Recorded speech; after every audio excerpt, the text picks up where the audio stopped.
नमस्कार, श्री स्वामी समर्थ. तुमच्या सर्वांचे आपल्या या क्रिएटिव्ह आयडियाज @स्मिता या चॅनलमध्ये खूप खूप स्वागत आहे.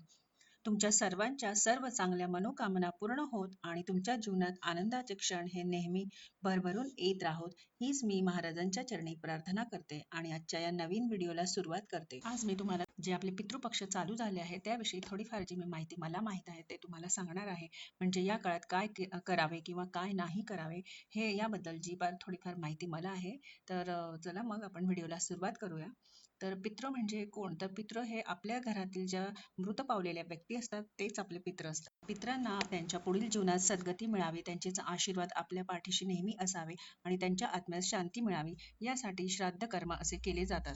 तर यावर्षी पितृपक्ष हे 29 सप्टेंबर 2023 शुक्रवारपासून सुरू झाले आहे आणि यांचा शेवट हा 14 ऑक्टोबर शनिवारपर्यंत आहे. अशी मान्यता आहे की श्राद्ध पक्षाच्या वेळी आपले पूर्वज हे पृथ्वीवर सूक्ष्म रूपात आलेले असतात आणि त्यांच्या नावाने आपण जे तर्पण करत असतो ते स्वीकार करतात आणि त्यामुळे त्यांच्या आत्म्याला शांती भेटते आणि आपल्या घरात देखील सुख शांती राहते. पितृपक्ष हे भाद्रपद महिन्याच्या पौर्णिमेपासून सुरू होते आणि अश्विन महिन्याच्या अमावस्यापर्यंत हे असते.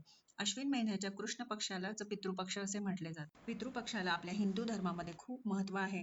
या पितृपक्षांमध्ये आपण श्राद्ध, पिंडदान आणि तर्पण करून आपल्या पूर्वजांविषयी आपण भावना व्यक्त करून ते आजही आपल्या कुटुंबातील हिस्सा, आजही आपल्या भावना त्यांच्याविषयी असतात. पितृपक्षामध्ये आपल्या पूर्वजांचे आपण आशीर्वाद घेतल्याने आपल्या घरात नेहमी सुख शांती असते. पितृपक्षामध्ये मृत व्यक्तीच्या तिथीला तर्पण केले जाते, श्राद्ध केले जाते आणि त्यांच्या आवडीचे जेवण केले जाते आणि त्यांच्या नावाने ब्राह्मणांना देखील बोलवून भोजन दिले जाते आणि दान धर्म करतात. अशा वेळी जे आपण पितृपक्षामध्ये कावळ्यांना घास देखील दिला जातो. आपल्या हिंदू धर्मांमध्ये कावळ्यांना पूर्वजांचा दर्जा दिला गेला आहे. पण कधी आपण विचार केला आहे का की कावळ्यांना का म्हणून घास दिला जातो, त्याचे महत्व काय आहे? धार्मिक मान्यता अशी आहे की पितृपक्षांच्या दरम्यान कावळे हे आपल्या पितरांच्या रूपात पृथ्वीवर येत असतात. शास्त्रांमध्ये असे वर्णन आहे की देवतांबरोबर कावळ्याने देखील अमृताची चव चाखली होती. त्यामुळे असे मानले जाते की कावळ्यांची मृत्यू कधीही प्राकृतिक रूपात होत नाही. असे मानले जाते की कावळा हा कितीही लांब दूरची यात्रा असेल तरी तो न थकता पूर्ण करू शकतो आणि त्यामुळे कोणतीही आत्मा असेल तर ती कावळ्याच्या शरीरामध्ये वास करत असते. त्यामुळे हा एका ठिकाणाहून दुसऱ्या ठिकाणावर तू जाऊ शकतो. या कारणांमुळेच पितृपक्षांमध्ये कावळ्यांना घास दिला जातो. कुंडलीतील पितृदोष दूर करण्यासाठी पितृपक्ष हा सगळ्यात चांगला काळ आहे आणि त्यामुळे पितरांना खुश करून त्यांचे आशीर्वाद प्राप्त करून घेण्यासाठी काही उपाय देखील शास्त्रामध्ये दिले गेले आहे. तर पितृदोष जर असेल तर काय होतं आपल्यासोबत? तर ज्या लोकांच्या कुंडलीमध्ये पितृदोष असतात त्यांच्या मुलांना सुख हे लवकर मिळत नाही किंवा जे मुलं असतात ते कोणत्याही चांगली त्यांना संगत भेटत नाही किंवा नोकरी व्यापारमध्ये तेव्हा नेहमी अडचण येत असते. घरात नेहमी भांडण वगैरे असतात किंवा घरात सुख समृद्धी नांदत नाही, गरिबी असते, कर्ज असते नेहमी किंवा काही ना काही आजार पण होत असतात किंवा मुलांचे लग्न लवकर होत नाही. अशा वेगवेगळ्या समस्यांना तोंड द्यावे लागते पितृदोष जर असले. या सगळ्या अडचणीतून बाहेर पडण्यासाठी आपण पितृपक्षांमध्ये पूर्वजांच्या निमित्ताने आपण तर्पण, श्राद्ध करावे, ब्राह्मणांना भोजन दान ते द्यावे आणि तसेच त्या वर्षातली जी प्रत्येक एकादशी, चतुर्दशी, अमावस्या तिथीला पितरांना जल अर्पण करावे आणि पिंडी श्राद्ध देखील आपण करू शकतो. पितृपक्षामध्ये पितरांच्या शांतीसाठी रोज दुपारी पिंपळाच्या झाडाची पूजा करावी. आपल्या पितरांना प्रसन्न करण्यासाठी गंगाजलमध्ये काळे तीळ, दूध, साखर, हळद, अक्षदा, फूल टाकून ते झाडाला अर्पण करावे.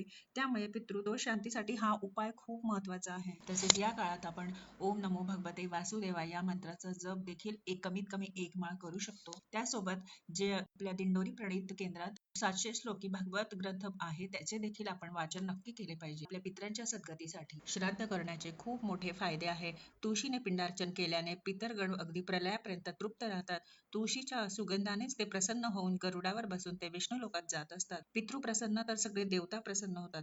श्राद्धापेक्षा दुसरे कोणतेही कल्याणकारी असे कार्य नाही आणि वंशवृद्धीसाठी पितरांची आराधना हेच एकमात्र उपाय आहे. शास्त्रांमध्ये सांगितले आहे की श्राद्ध कर्माने मनुष्याची आयु वाढते.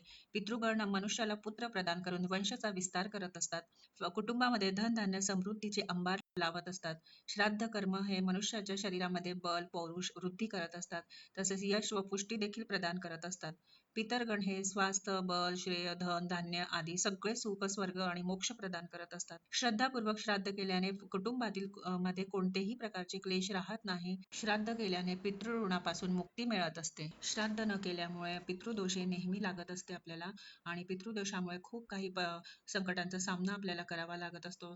काही काही संकट असे असतात की त्यांचा अंत नसतो आणि जीवनामध्ये आपल्याला उन्नती, तरक्की देखील होत नाही. व्यक्तीला मान सन्मान भेटत नाही किंवा धनाविषयी काही समस्या असतात त्या देखील तशाच असतात. पितृपक्षामध्ये केस कापणे किंवा दाढी करणे किंवा नखे कापणे हे वर्जित मानले गेले आहे. या दिवसामध्ये पितृपक्षामध्ये मांगलिक कार्य करणे देखील निषेध मानले गेले आहे. हिंदू धर्मानुसार पितृपक्षामध्ये जमिनीच्या आतमध्ये होणारी भाज्या म्हणजे मुळे, अरवी, बटाटे ह्या भाज्यांचे सेवन करणे निषेध मानले गेले आहे किंवा याचे नैवेद्य देखील दाखवले जात नाही किंवा ब्राह्मणांना देखील हे दिले जात नाही आणि लसूण आणि कांदे हे देखील तामसिक भोजन मानले जाते. या पितृपक्षामध्ये ईशान कोणामध्ये रोज गाईच्या तुपाचा दिवा लावल्याने लक्ष्मी मातेची कृपा आपल्यावर नेहमी असते आणि त्यामुळे आपल्यावर कोणत्याही आर्थिक समस्या येत नाही आणि रोज असे केल्याने आपले पितृ खूप प्रसन्न होतात आणि पितरांच्या आशीर्वादाबरोबर आपल्या सर्व इच्छा अगदी पूर्ण होतात. आणि ज्या व्यक्तींची अपमृत्यू झाली असेल म्हणजेच कोणती घटना, दुर्घटना, हत्या, आत्महत्या अशा प्रकारे कोणतेही अस्वाभाविक मृत्यू असेल तर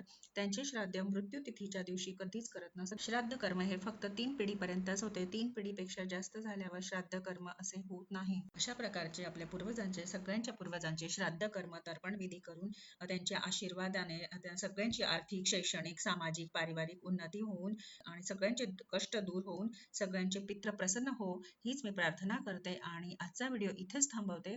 झालेली सेवा मी महाराजांच्या चरणी रुजू करते आणि पुन्हा भेटूया अशा छान छान नवीन माहिती सोबत. आणि माहिती आवडली असेल तर चॅनलला लाईक, शेअर आणि सबस्क्राईब नक्की करा. पुन्हा भेटूया. तोपर्यंत सर्वांना श्री स्वामी समर्थ.